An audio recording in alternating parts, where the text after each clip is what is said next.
kita menghadapi proyek-proyek besar yang dilakukan oleh gereja Katedral Jalan Ijen. Ya. Di mana? Gunung. Jadi ternyata mereka ekspansi ke 3 lereng gunung. Ya. Lereng Gunung Bromo, lereng Gunung Semeru, dan lereng Gunung Kawi. Ternyata bapak-bapak ibu yang dirahmati Allah, di 3 lereng gunung itu, contoh lereng Gunung Semeru, satu dusun itu kalau di kita itu apa? RW. Satu dusun itu 7 gereja. Satu dusun 7 gereja. Ya otomatis Pak, satu dusun itu berubah jadi Kristen.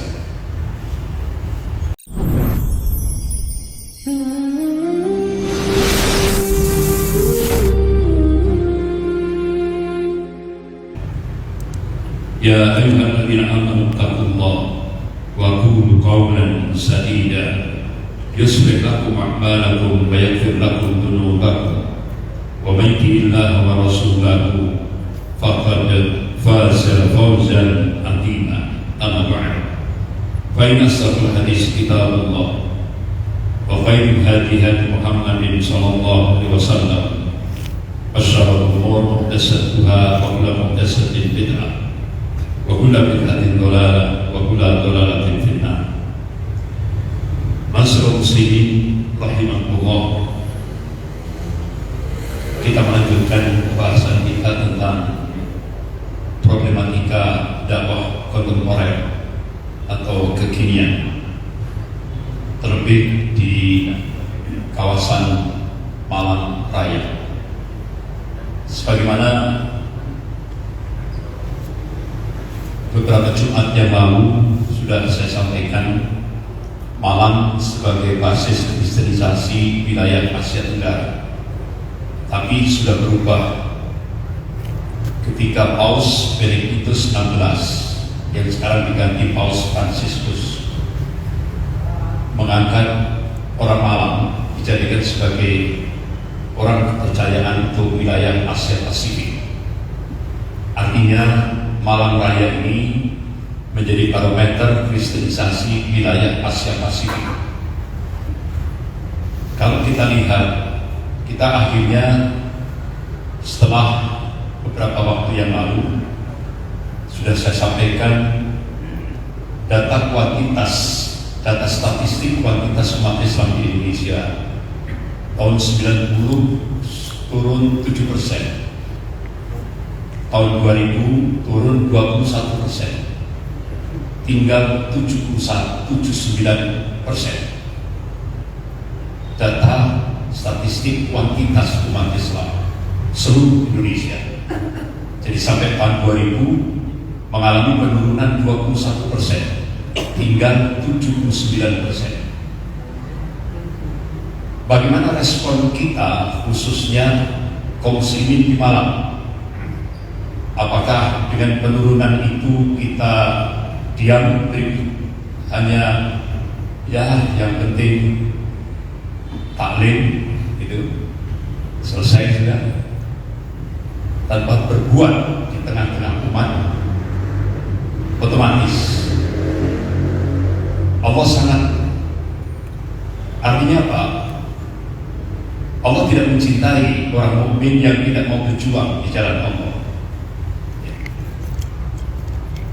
Bahkan sampai dikatakan dalam surah Al-Imran ayat 140 itu, wallahu la yuhibbul zalimin, dan Allah tidak mencintai orang-orang yang zalim. Sebagai mufassir menafsirkan, Allah tidak mencintai orang mukmin yang tidak mau berjihad di jalan Allah. Apalagi kita dihadapkan oleh tantangan kufar. Sudah saya tunjukkan bagaimana majalah Times edisi Mei 2001 Indonesia dijadikan sasaran utama untuk kristenisasi dunia. Bahkan layanan-layanan rumah sakit dan layanan-layanan sosial digunakan untuk sebagai strategi untuk memurtadkan umat Islam di Indonesia. Bahkan dalam majalah Transformasi Indonesia, mereka menulis sudah memurtadkan sampai tahun 2000 sejumlah 7 juta umat Islam berhasil dimurtadkan di Indonesia. Akhirnya kita mencoba, karena Malang sebagai barometer kristenisasi wilayah Asia Pasifik, kita mencoba untuk berbuat. Start awal kita melakukan pemetanan.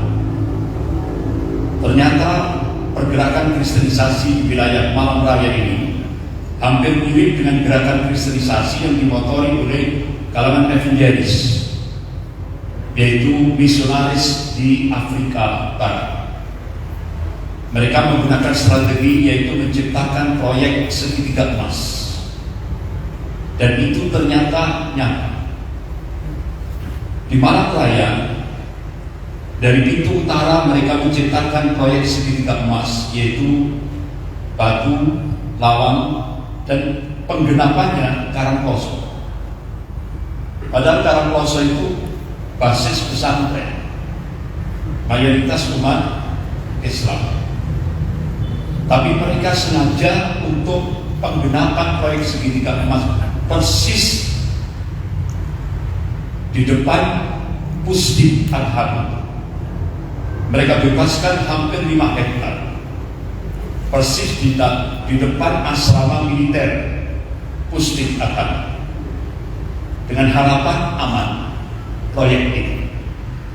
Tidak tahunya di belakangnya ada Jenderal LB Murdani. Bahkan sampai proposal perizinan itu sudah sampai ke meja Bupati Malang. Waktu itu Pak Said, beliau pangkatnya kolonel dari Angkatan Darat, ya, dari Palopo, Sulawesi. Jadi bapak-bapak, ibu yang dirahmati Allah, otomatis kita bersyukur, alhamdulillah. Wa makar Allah, wallahu khairul makirin. Mereka membuat makar, tapi Allah membalas makar mereka, dan Allah sebaik-baik membuat makar. Alhamdulillah, Bapak Bupati Malang, yaitu Pak Said, Masya Allah, beliau berani pasang badan. Walaupun beliau pangkatnya kolonel, yang dihadapi ini jenderal, tapi beliau menyampaikan kepada kami, karena ini masalah akidah, beliau berani pasang badan, walaupun yang dihadapi seorang jenderal. Alhamdulillah, lewat Kakang Sospol Kabupaten Malang, yaitu Bapak Letkol Sudarko, kita bermain cantik. Strateginya Syria, bahkan masyarakat tidak ada yang tahu sama sekali. Karena itu memang strategi kita untuk menghadapi satu proyek besar, terbesar se-Asia Tenggara, ya, waktu itu. Jadi pembebasan tanahnya saja itu pakai seorang muslim, hajiran, sehingga dengan begitu mudah membebaskan 5 hektar, apalagi pembeliannya sekian kali lipat, otomatis begitu mudah membebaskan 5 hektar. Tidak tahunya ujung-ujungnya dibalik nama Yayasan Persekutuan Penggambaran Injil Indonesia, sehingga akhirnya sampaikan proposal itu di meja bupati. Alhamdulillah. Jadi Allah Subhanahu wa Ta'ala begitu rapi sekali menghadapi terutama sekali tantangan yang dihadapi oleh kaum muslimin di sini. Qadarullah, ba'da sholat Jumat, selesai khutbah Jumat, saya dapat telepon, Ustaz, besok saya tunggu di parkiran mobil depan Bank Exim, apa itu Kongan dulu, sekarang kan Bank Mandiri. Saya waktu itu nggak nyambung, ada apa ini? Kok disuruh nunggu di parkiran mobil di depan bank Exim?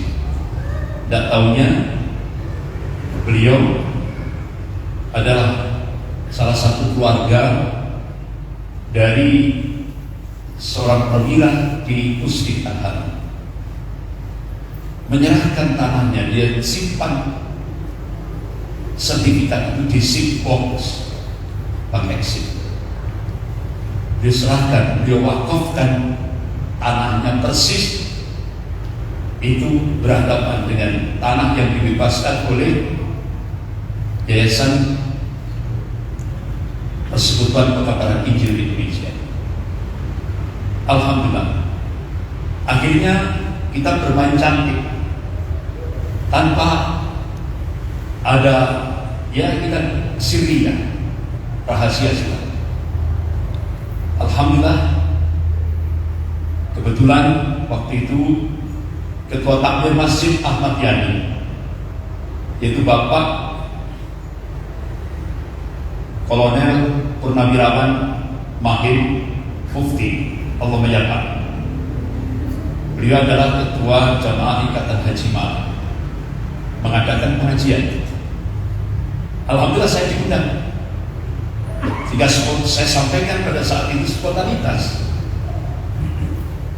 Jadi terkumpulah dana spontanitas Rp1.250.000. Akhirnya dari situlah kita gunakan untuk peletakan batu pertama pembangunan masjid, persis di depan proyek seminari terbesar yang akan direncanakan se-Asia Tenggara. Tahap demi tahap.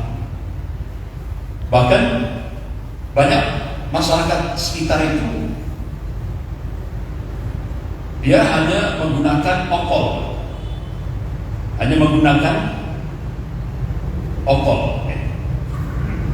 jadi kekuatan fisik.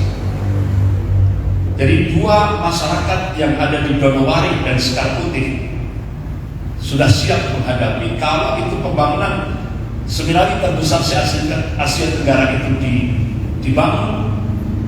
Dua masyarakat desa Donowari dan desa Sekar Putih akan melakukan gerakan fisik. Sementara kita pakai strategi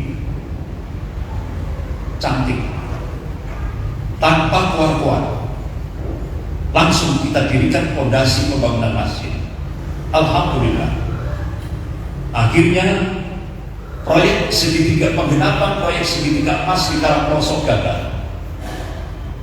Karena dari fondasi pembangunan masjid itu dijadikan oleh Bapak Bupati Mak Said Bupati Malang waktu itu sebagai legitimasi hukum untuk menolak pembangunan karena ada perda daerah radius sekian ratus meter sudah tidak boleh lagi didirikan tempat ibadah yang lain. Alhamdulillah, gagal pembangunan proyek seminari terbesar se-Asia Tenggara untuk penggenapan proyek segitiga emas di Karangprosok. Alhamdulillah, walaupun sempat mangkrak 2 tahun, alhamdulillah jadilah masjid.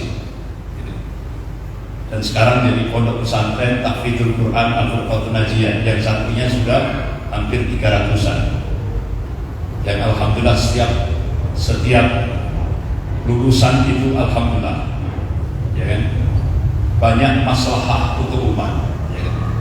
Bahkan ada yang melanjutkan dari pesantren kita, ada yang melanjutkan ke Madinah Al-Munawwarah, ke Al-Azhar, ke kampus-kampus ternama di Indonesia. Alhamdulillah. Jadi bapak-bapak yang dirahmati Allah, jadi ternyata ada masalah. Alhamdulillah kita bisa menggagalkan proyek segitiga emas pintu utara.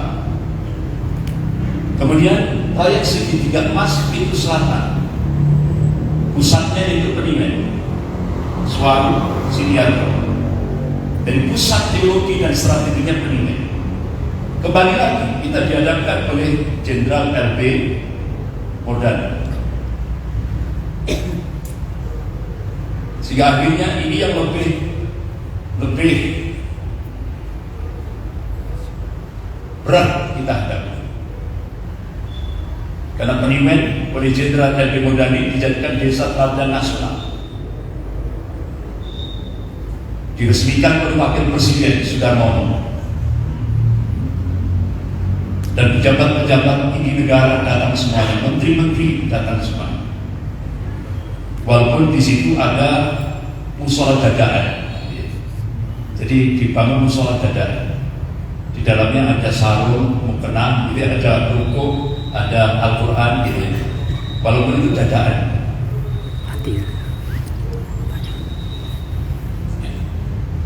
Bapak-bapak, ibu-ibu yang dirahmati Allah. Akhirnya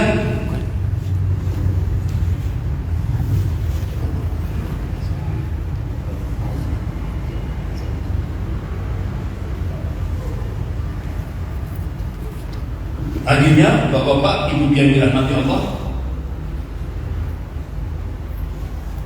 setelah diresmikan menjadi desa teladan nasional, kita mencoba untuk melakukan penelitian. Apa kira-kira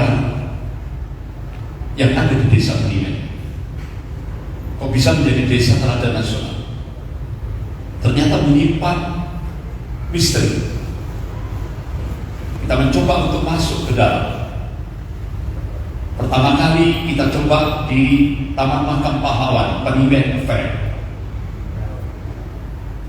Di sana ada nama-nama Islam. Nama-nama Islam. Jadi yang dikubur di Peniwen Fair, di Taman Makam Pahlawan itu nama-nama Islam. Tapi kuburannya ada tiang salib. Jadi tiang salibnya itu dipasang di kuburan itu. Akhirnya kita mencoba untuk melakukan pelacakan. Alhamdulillah, kita baru temukan seorang komandan Laskar Hizbullah di sebelah Bank BNI. Bank BNI ini dari kanan ini, jadi agak ke selatan. Ada optik, kita masuk ke dalam. Namanya Bapak Oren Maksud. Umurnya waktu itu kita temui umurnya 89 tahun. Beliau komandan Laskar Hizbullah. Akhirnya beliau sampaikan, Ustaz Tadi, itu semua adalah anak buah saya. Dia mati syahid ketika agresi Belanda tahun 49. Dari situlah akhirnya kita mencoba untuk klarifikasi ke Pemda Kabupaten Malang. Alhamdulillah, dibuka lembaran sejarah, ternyata benar. Itu semua Muslim.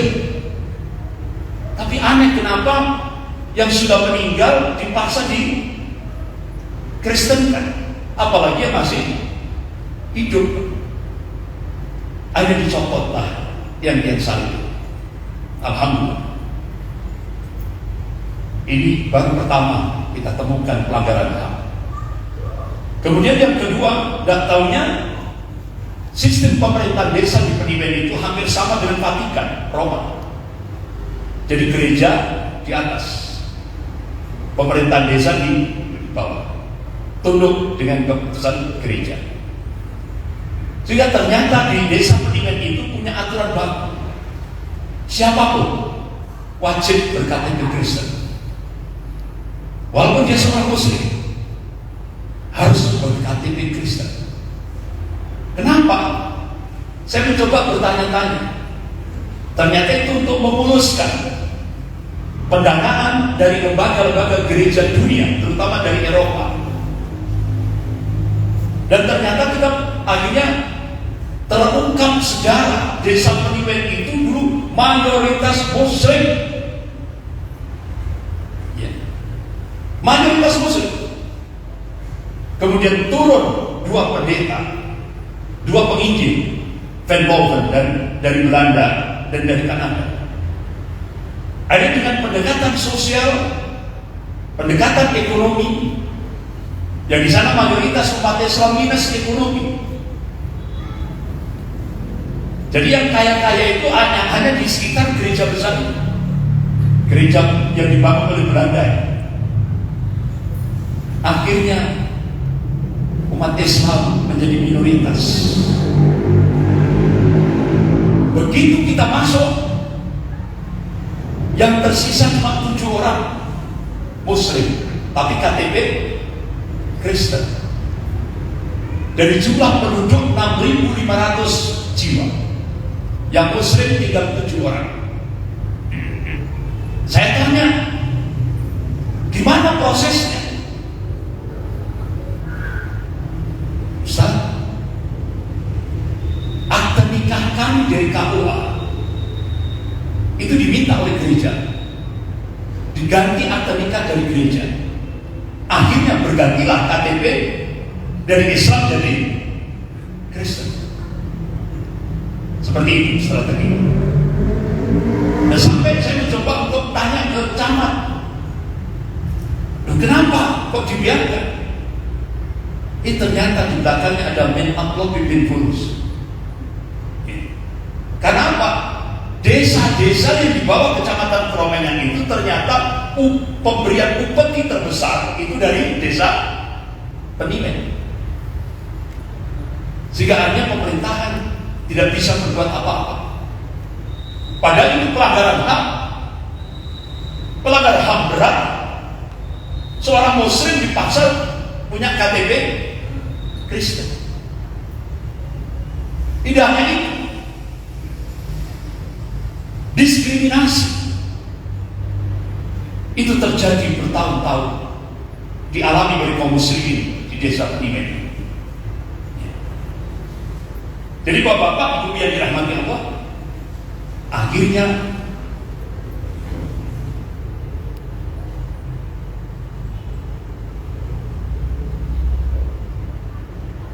kita mencoba untuk bertanya, apa kira-kira bentuk diskriminasinya? Ternyata umat Islam kalau sholat Jumat, dia harus menyembunyikan jati dirinya. Jadi baju takwanya, sarungnya harus dibungkus dengan koran, kemudian dimasukkan kresek hitam. Baru dia berjalan menuju desa tetangga untuk melaksanakan sholat Jumat. Itu terjadi bertahun-tahun. Bahkan hari Minggu, hari Ahad itu dijadikan hari suci bagi umat Kristiani Peniwen. Tidak boleh ada yang bekerja, terutama umat Islam. Padahal umat Islam yang 7 orang itu minus ekonomi. Kalau tidak kerja itu nggak bisa makan. Sehingga akhirnya saudara Rusdi mencoba untuk bekerja. Akhirnya denda mengenai beliau, yaitu 6 meter kubik batu bata. Dendanya kalau melakukan pelanggaran hari Minggu atau hari Ahad. Akhirnya banyak sekali diskriminasi itu kita tulis. Akhirnya kita mencoba untuk lobby-lobby ke Majelis Ulama Indonesia Jawa Timur, yaitu Bapak KJ Misbah. Alhamdulillah, singkat cerita, akhirnya kita diarahkan ke Pangdam 5 Brawijaya, yaitu Bapak Mayor Jenderal Haris Sudarmo. Alhamdulillah, satu berkas kita serahkan. Apa komentar Pangdam 5 Brawijaya? Bapak Mayor Jenderal Haris Sudarmo, ini mereka baru menguasai satu desa, sudah punya policy seperti itu. Bagaimana kalau menguasai Kota Malang? Satu desa saja dia punya seperti itu.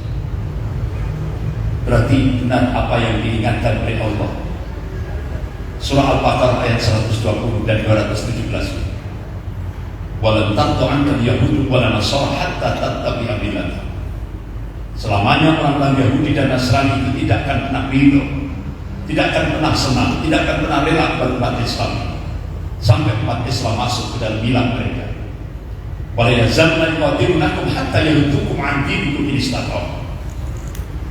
Selamanya orang-orang Yahudi dan Nasrani tidak akan pernah berhenti yuqatilunakum, memerangi umat Islam, hatta yaruddukum an dinikum in istata'u, sampai umat Islam murtad dari agamanya seandainya mereka sanggup. Ini kata Allah.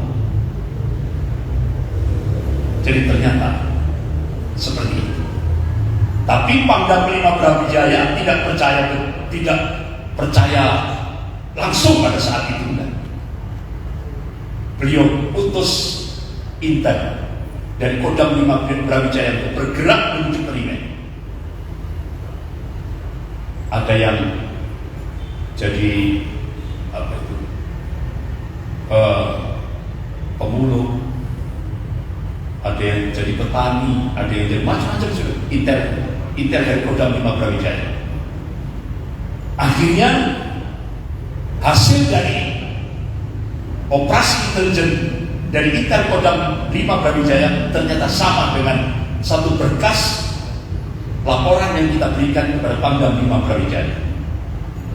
Akhirnya alhamdulillah, Bapak-bapak, Ibu yang dirahmati Allah, akhirnya singkat cerita karena panjang, ya, langsung saya singkat saja. Akhirnya prosesnya benar-benar rumit sekali. Mulai tahun 93 sampai 96 terjadi konflik fisik. Bapak-bapak, Ibu yang dirahmati Allah, diresmikanlah panti asuhan yang kita harus pakai nama-nama, ada syarat. Kita nggak boleh pakai nama-nama Islami, itu syaratnya.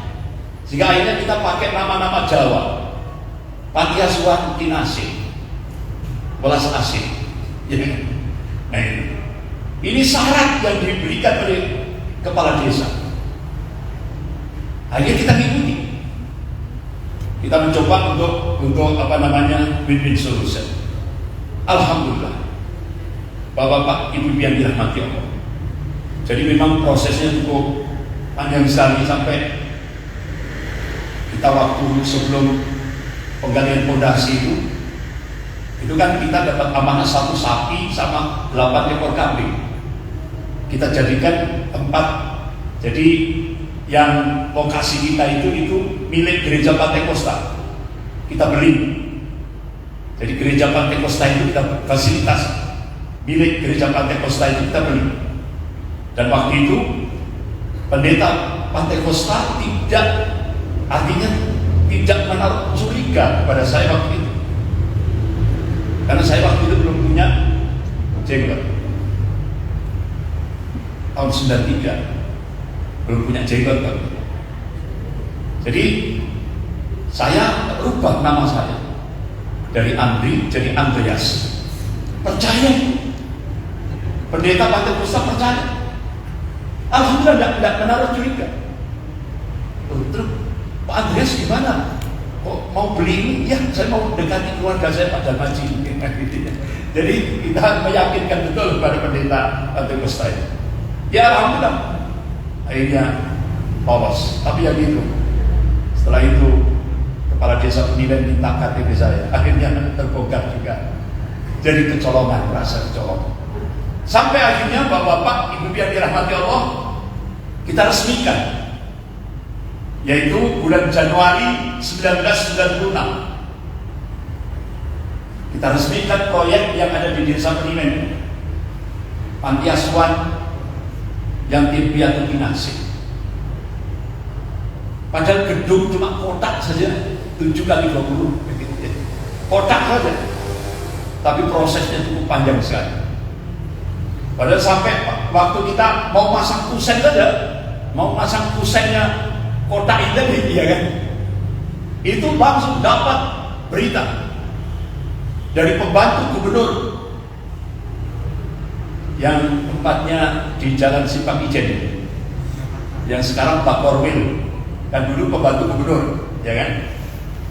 Itu ada perintah kepada camat, hentikan pembangunan ini, karena ternyata orang Peniwen, jadi orang Peniwen, sehingga akhirnya kita ungsikan kusen itu ke tetangga, ke desa tetangga. Ya Allah, begitu kondisi aman, kita balikkan lagi kusen, kita pasang, sampai akhirnya jadilah. Ya. Bahkan alhamdulillah Bapak-bapak Ibu yang dirahmati Allah. Nah kita waktu itu kan cuma izin operasional, belum punya IMB, ya kan? Akhirnya alhamdulillah Ibu Bupati Bu Rina Said ngundang kita di rumah dinasnya di alun-alun itu, di kantor Bupati. Hanya kita dari sampai malam. Alhamdulillah Allah mudahkan. Beliau panggil ajudan Bupati, selesaikan IMB. Saya baru kaget, Pak. IMB itu kan, urus IMB itu kan biasanya 4 bulan, sekian bulan gitu ya. Itu 4 hari selesai. Alhamdulillah 4 hari selesai. Akhirnya diputuskan untuk segera diresmikan. Dan semuanya pasang badan. Alhamdulillah kita sepakat kumpul di kantor Bupati alun-alun dengan dikawal oleh patroli dari kepolisian. Semuanya kumpul di sini.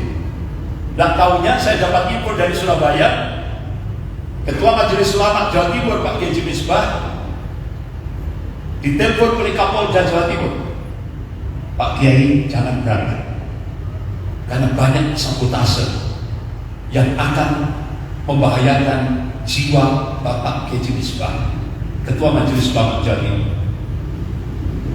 Besok paginya saya ditelepon oleh Pak Kiai Misbah, Ustaz Andri, saya tetap berangkat. Allahu Akbar. Mati hidup di tangan Allah, bukan di tangan mereka.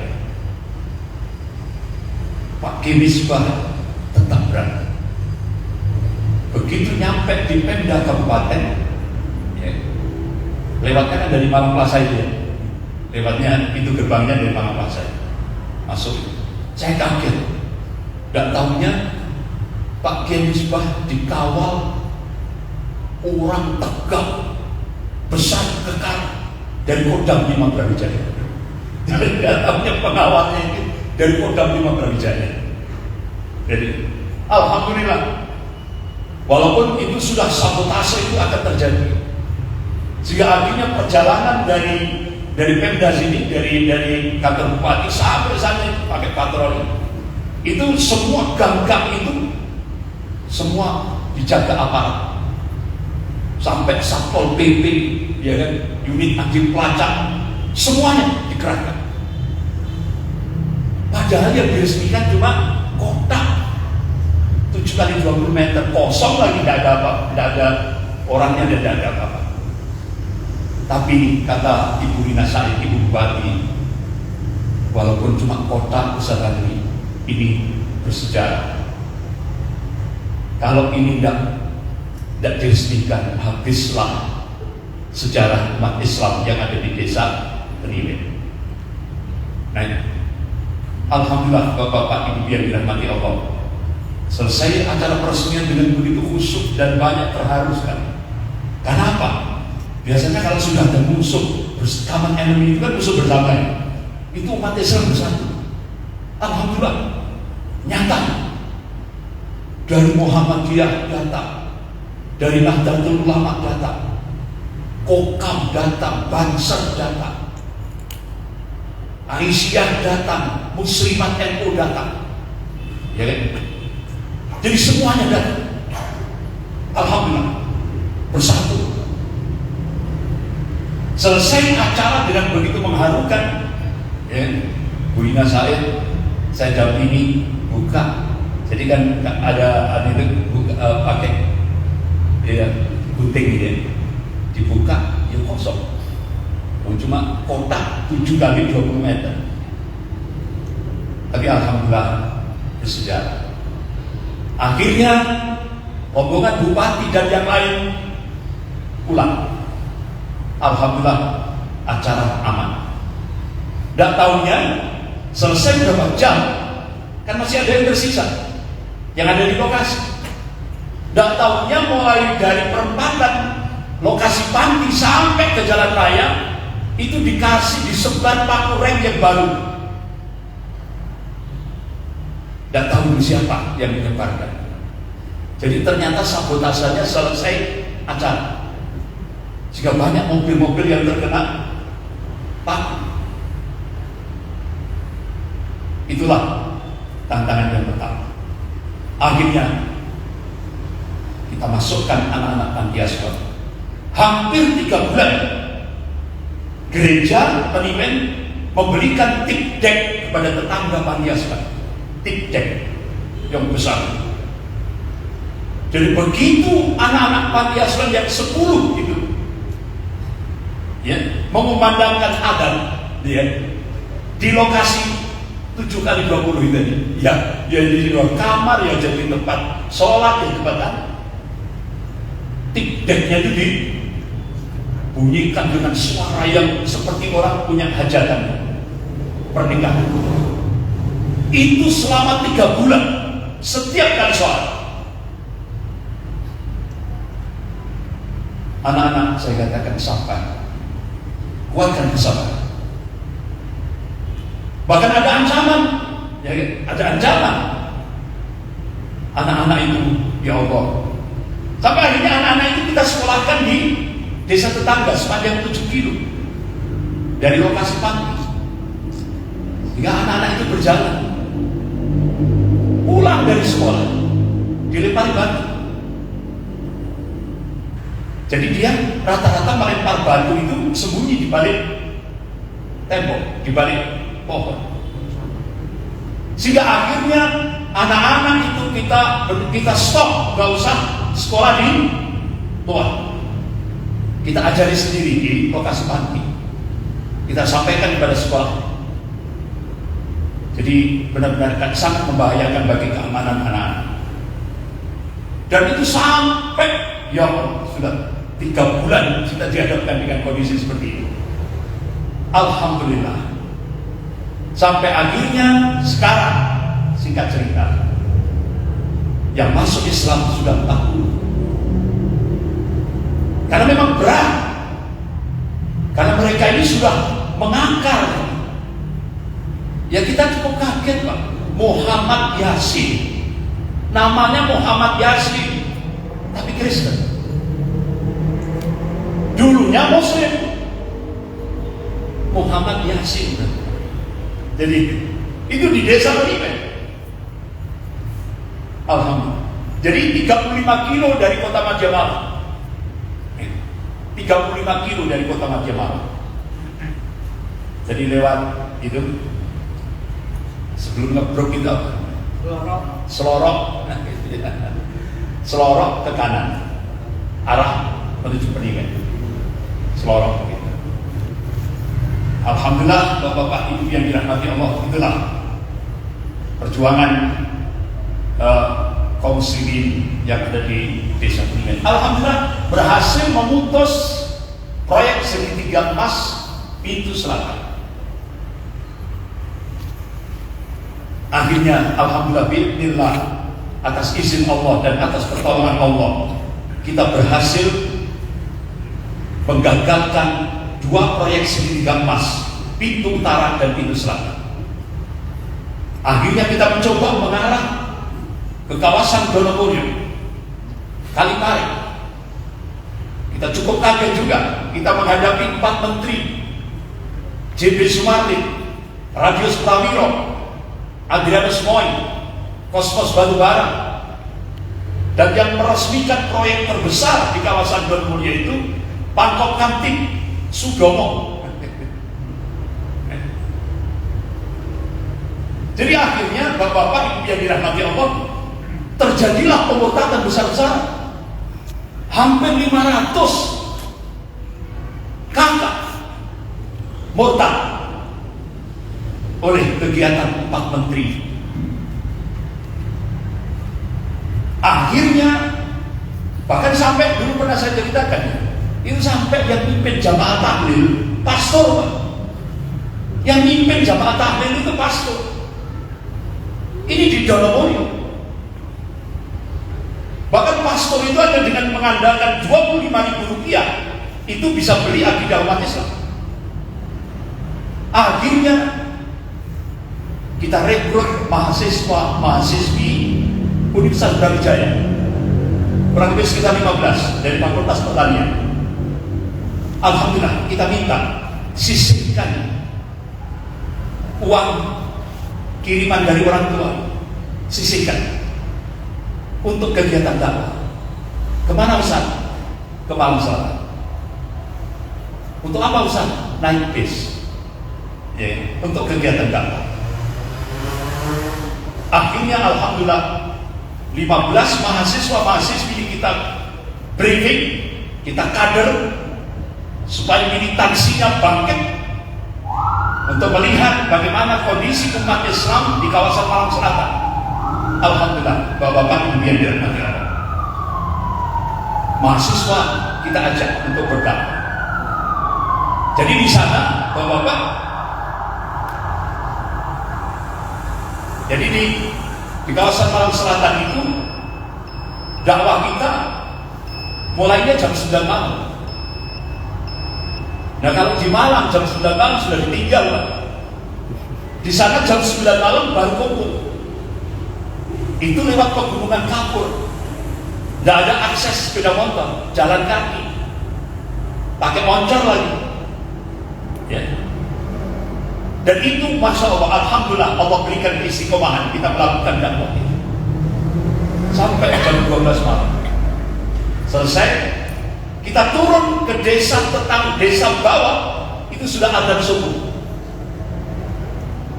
Masya Allah, mahasiswa-mahasiswi Unibro, terutama Fakultas Pertanian, alhamdulillah istiqomah. Akhirnya terjadilah syahadat masal. Bahkan sebelum syahadat masal itu, Bapak-bapak Ibu yang dirahmati Allah, saya keluarkan fatwa. Saya beranikan untuk mengeluarkan fatwa. Kenapa? Modal kita semangat. Bismillah, tidak ada modal fulus. Sementara mereka dananya luar biasa dari luar negeri. Dana lembaga-lembaga Kristian dari luar negeri. Jadi waktu itu sebelum terjadi syahadat masal itu, saya mengeluarkan fatwa, monggo semuanya, bapak-bapak, ibu-ibu yang di kawasan Malang Selatan itu, ambil sembako fulus tiap hari Ahad itu ke gereja. Monggo silakan diambil. Tapi saya minta bapak ibu semuanya malam hari harus wajib ngaji. Alhamdulillah. Sampai pihak gereja itu nunggu. Kenapa kok gak murtad-murtad? Ternyata ada pengajian tiap malam jam 9 malam sampai jam 12 malam. Kita kuatkan akidahnya. Alhamdulillah. Sampai akhirnya terjadilah syahadat masal 500 kata. Dan waktu itu kita hanya punya keyakinan wa man nasru illa min indillahi azizil hakim. Kemenangan itu datangnya dari Allah yang maha perkasa lagi maha bijaksana. Tugas kita berjuang, kita dipanggil oleh Allah. Ya ayyuhalladzina amanu, hai orang-orang yang beriman, in tansurullaha yansurkum wa yuthabbit aqdamakum. Jika kamu menolong agama Allah, pasti Allah akan menolong kamu. Wa yuthabbit aqdamakum, dan Allah akan menguatkan kedudukan kamu. Allah akan kuatkan keimanan kamu. Kita punya prinsip walladzina jahadu fina lanahdiyanahum subulana. Kalau kita bersungguh-sungguh berjihad di jalan Allah dan untuk Allah, tidak ada interest yang lain, tidak ada kepentingan yang lain, Allah akan bukakan pintu-pintu jalan-jalan. Alhamdulillah. Itu tidak masuk akal. Ada muhsinin dari Saudi Arabia langsung menyampaikan kepada kita, Ustaz, ini ada muhsinin dari Saudi Arabia akan memberikan 500 paket sembako yang per paketnya 250.000. Itu waktu itu besar sudah 250.000. Berasnya aja 20 kilo. 250.000 rupiah itu waktu itu gede, Pak. Alhamdulillah mewah. Habis itu ditambah lagi pengobatan gratis. Akhirnya kita lobby ke Fakultas Kedokteran Universitas Brawijaya. Alhamdulillah, gayung bersambut. Ustaz, yang penting ada obatnya. Kita semua tim relawan gratis. Alhamdulillah. Sehingga akhirnya saat itu ada pembagian 500 paket sembako untuk 500 mualaf. Dari Islam masuk Katolik, masuk lagi Islam. Dan alhamdulillah ada pengobatan gratis. Akhirnya Bapak Ibu yang dirahmati Allah, alhamdulillah. Akhirnya tahap selanjutnya kita mencoba melihat dari sektor pendidikan. Tidak ada lembaga pendidikan Islam di kawasan Kalipare sekitarnya, di desa tertinggal itu. Tidak ada satu. Semuanya mulai dari TK Katolik, SMP Katolik, SD Katolik, SMP Katolik, SMA Katolik. Kemudian ujung-ujungnya nanti ke seminari-seminari Katolik yang ada di Malang. Transfernya ke sini. Ya. Sehingga banyak bapak ibu muslim anaknya Katolik. Akhirnya kita mencoba masuk ke dunia pendidikan. Namanya mahasiswa, kita kan mahasiswa, tidak punya fulus. Ya. Waktu itu kita mencoba untuk mencari donatur saja. Itu cuma Rp25.000. Cuma 25.000 orang, 25.000 rupiah, banyak beberapa orang saja. Akhirnya kita sewa dapurnya rumah penduduk. Dan kalau kita nyewa rumah nggak mampu, mahasiswa, nggak mampu. Ini dapur penduduk kita sewa, kita sulap jadi playgroup, Taman Pendidikan Al-Quran, TK Al-Quran. Alhamdulillah mulai dari situ kita yakinkan umat Islam yang 500 kakak ini, ayo kita makmurkan lembaga pendidikan Islam ini, walaupun dari TK. Alhamdulillah, dari Surabaya saya ditelepon, Ustaz Tangri, alhamdulillah ini ada muslimin dari Saudi Arabia mau mewujudkan bangunan lokal lembaga pendidikan Islam. Alhamdulillah. Ya, namanya Pak Muhammad Said, ya. Jadi Muhammad Said dari Saudi Arabia. Akhirnya lembaga pendidikannya kita beri nama Muhammad Said, Lembaga Pendidikan Islam SD As-Said. Alhamdulillah dibangunkan 3 lokal. Akhirnya kita dirikan SD 500 kakak tadi kita yakin, ayo makmurkan lembaga pendidikan Islam. Alhamdulillah tahap demi tahap sampai akhirnya lembaga pendidikan Katolik tinggal 6 anak. Ratusan sudah masuk ke lembaga pendidikan Islam kita. Alhamdulillah. Kita yakinkan mereka, insya Allah kita bisa. Ya. Jadi waktu itu kita gaji gurunya, ya, gaji gurunya saja itu tiap bulan Rp5.000 gaji guru. Makanya kemarin waktu pasca Idul Fitri saya undang semuanya, hampir 100 orang. Jadi perintis-perintis awal perjuangan di Malang Selatan ini, saya undang semuanya ke pondok pesantren kita. Saya suruh memberikan testimoni. Ya Ustaz, kita dulu digaji sama Ustaz Rp5.000 per bulan. Habis itu ditambahin lagi Rp10.000. Selang berapa saat kita tambah donatur, kita ditambahin lagi, kita tambah lagi 15.000 per bulan. Gajinya loh, gaji guru SD sama guru TK. Kita tambah lagi Rp20.000 per bulan. Kita tambah lagi Rp25.000 per bulan. Gitu ya. Alhamdulillah sudah nonton, sudah nonton. Ya, akhirnya alhamdulillah, masya Allah. Makanya ketika pasca Idul Fitri kemarin saya undang hampir 100 perintis dakwah di Malang Selatan, saya undang semuanya di pondok pesantren kita di Karangploso. Alhamdulillah mereka semuanya testimoni, terharu sekali, banyak yang meneteskan air mata. Alhamdulillah Allah ridhoi perjuangan kita, sehingga akhirnya Malang Selatan sudah berubah dari yang dulu benar-benar jadi basis pemurtadan besar-besar.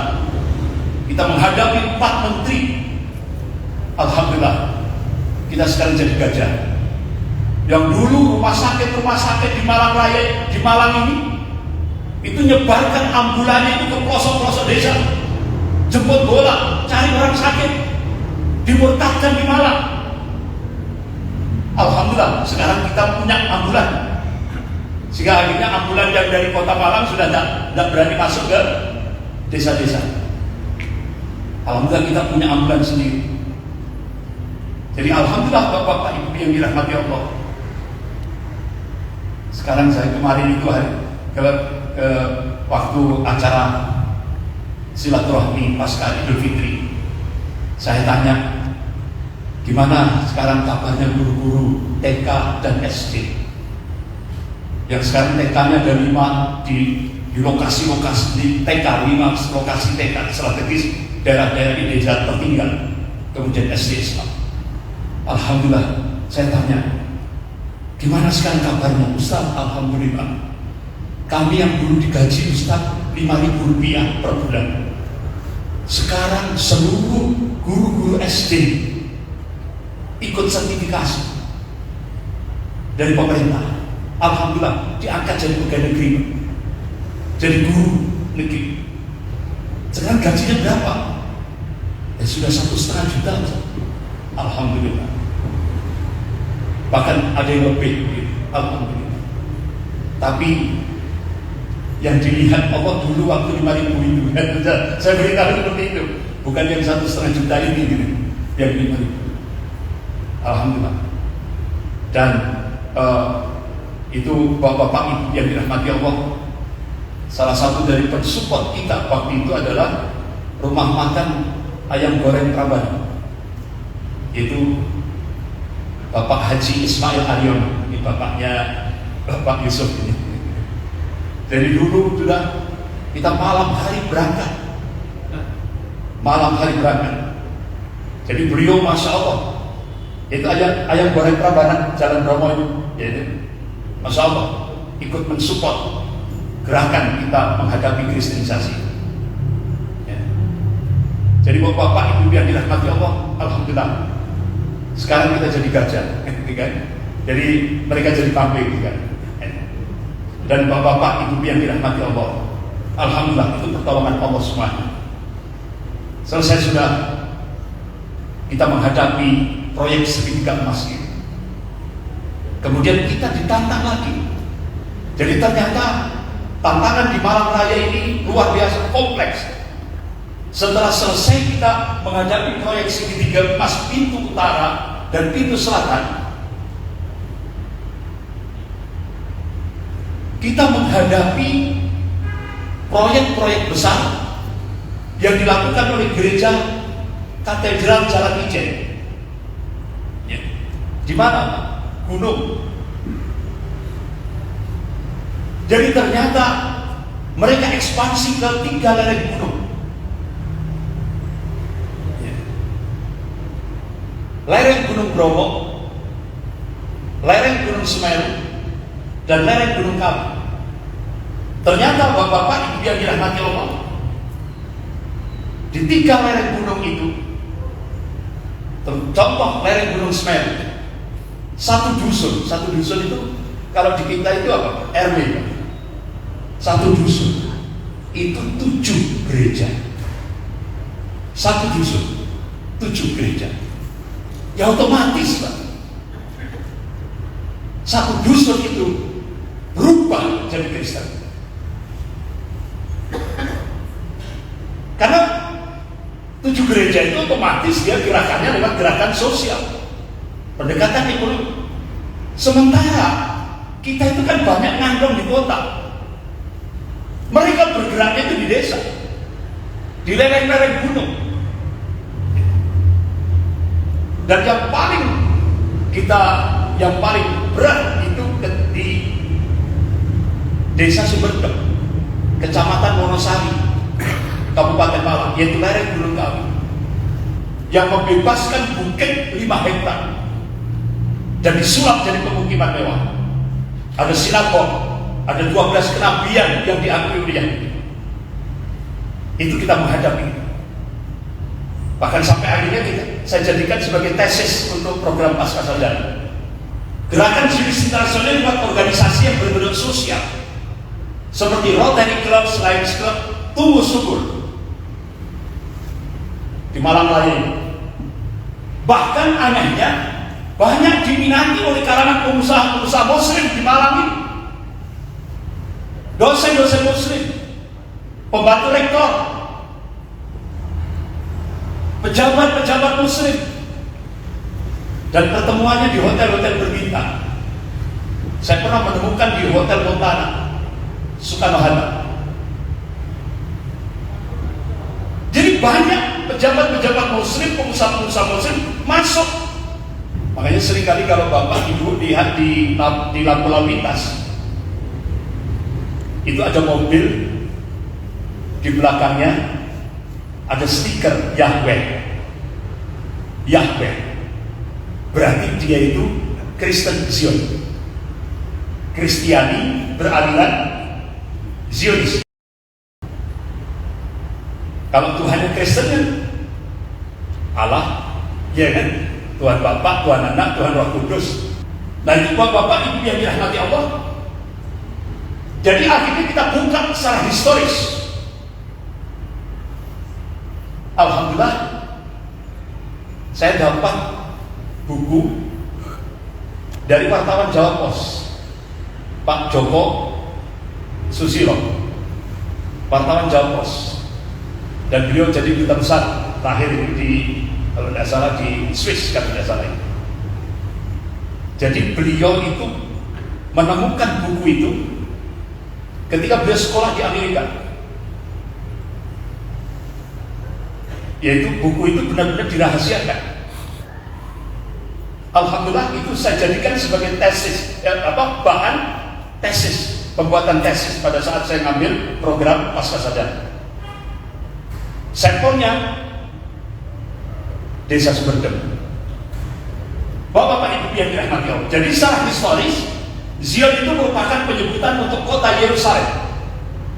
Istilah baru bagi Zion adalah bahasa Ibrani, adalah Hibat Zion, yang berarti cinta Zion, yaitu sebuah ideologi dan gerakan yang bertujuan untuk mewujudkan aspirasi Zion, yakni.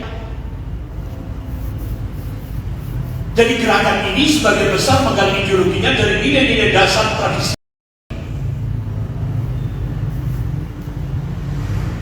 Dan akhirnya saya temukan dalam buku yang ditulis oleh Jenderal Sumitra, dari Pangdam Pelawarman hingga Pangkop Kamtip, ternyata itu menguasai semua lini kehidupan. Sampai kantor dagang yang ada di Jakarta itu kamuflase saja. Kalau kita masuk ke dalam, itu ada operasi-operasi intelijen. Siapa pengendalinya? Immanuel Sahab. Di mana? Singapura.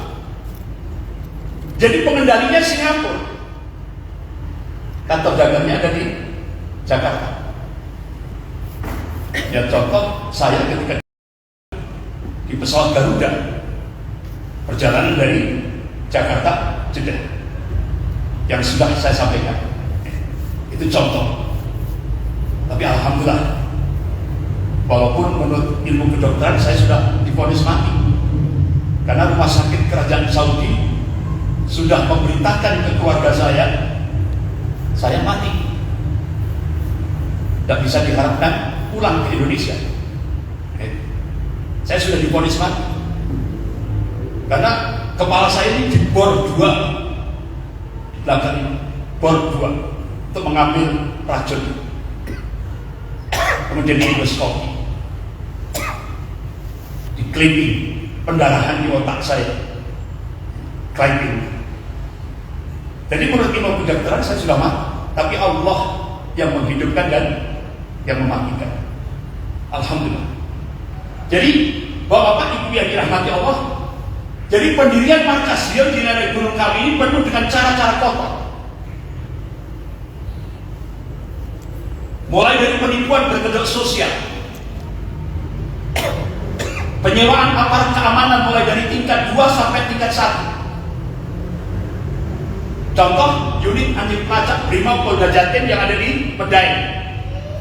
Jadi kalau mau kalian naik bis, belok kan, pojokan itu, mau menuju terminal koperasi, kan di situ ada unit anti pelacak Polda Jatim. Itu ada oknum,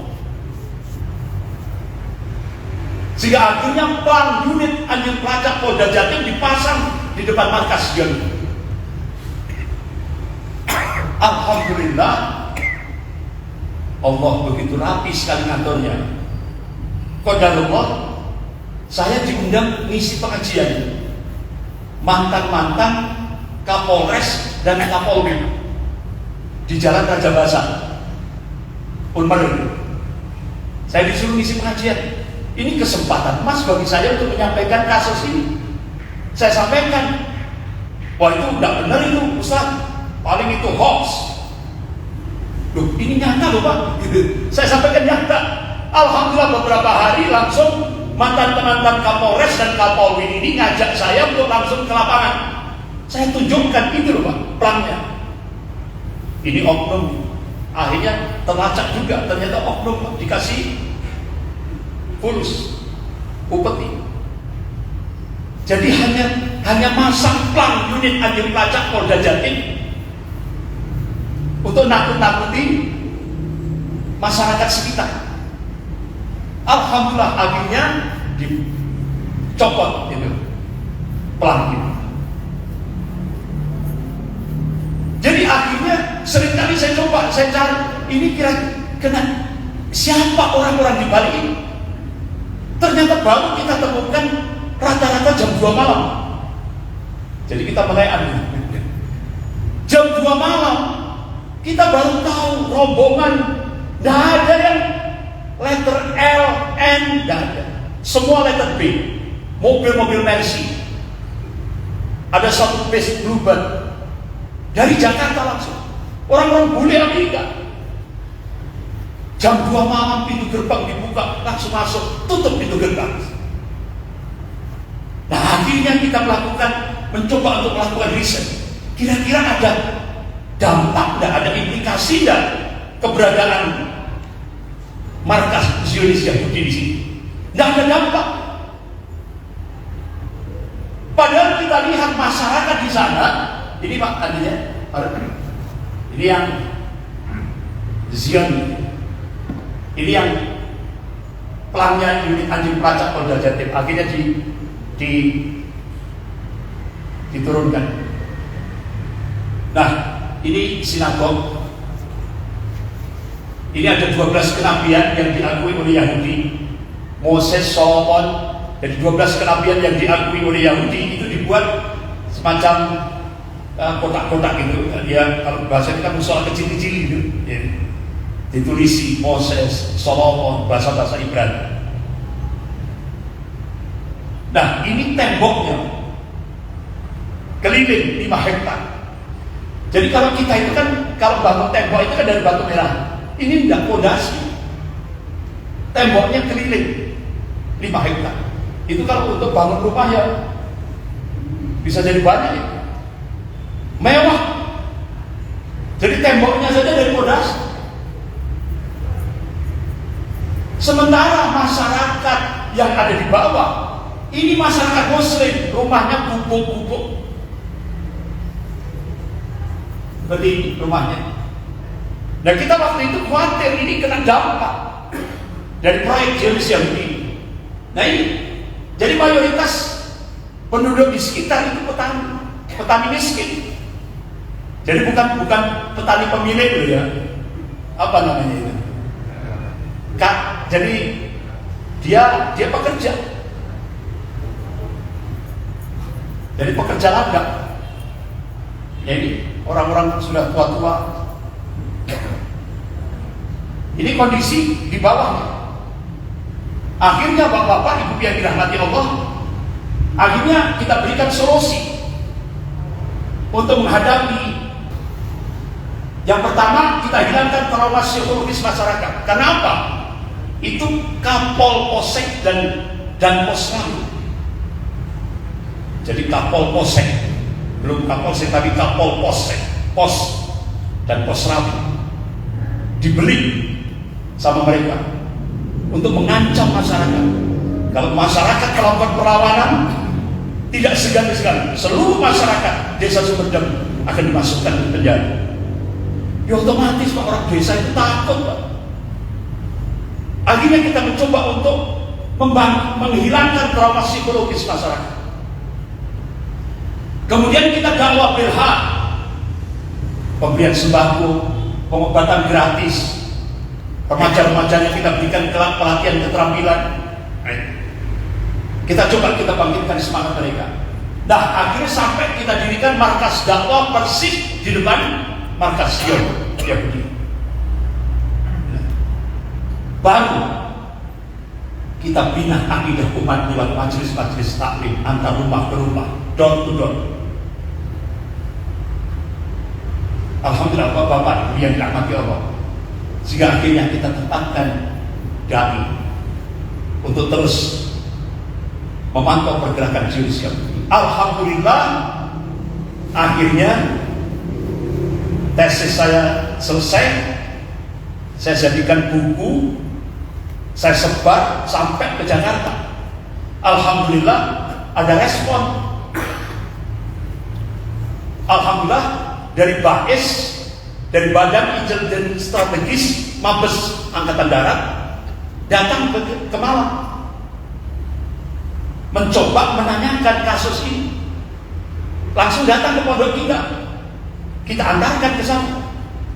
Alhamdulillah langsung ditutup markas ini 5 hektar. Kenapa? Sangat membahayakan NKRI. Jadi kalau di masyarakat sekitar tidak berbahaya, tapi untuk Indonesia sangat membahayakan. Alhamdulillah sekarang sudah tutup. Jadi sekarang umat Islam bisa keluar masuk di situ, bisa keluar masuk sudah karena sudah ditutup. Alhamdulillah kita didukung oleh Mabes Angkatan Darat dari BAIS, kita menghadapi. Insya Allah Jumat ketiga kita lanjutkan pembahasan kita, yaitu lereng Gunung Semeru. Baru nanti terakhir lereng Gunung Bromo. Masing-masing punya misteri. Mudah-mudahan Allah Subhanahu wa Ta'ala meridhoi perjuangan kita semuanya. Amin ya rabbal alamin. Sekian, lebih kurangnya saya mohon maaf, cukup panjang sekali. Sekali lagi saya mohon maaf yang sebesar-besarnya, karena ingin supaya tersampaikan di jamaah Masjid Ahmad Yani. Sekian, astagfirullahaladzim, subhanakallahumma wa bihamdik, asyhadu an la ilaha illa anta astaghfiruka wa atubu ilaik. Wabillahi taufiq wal hidayah.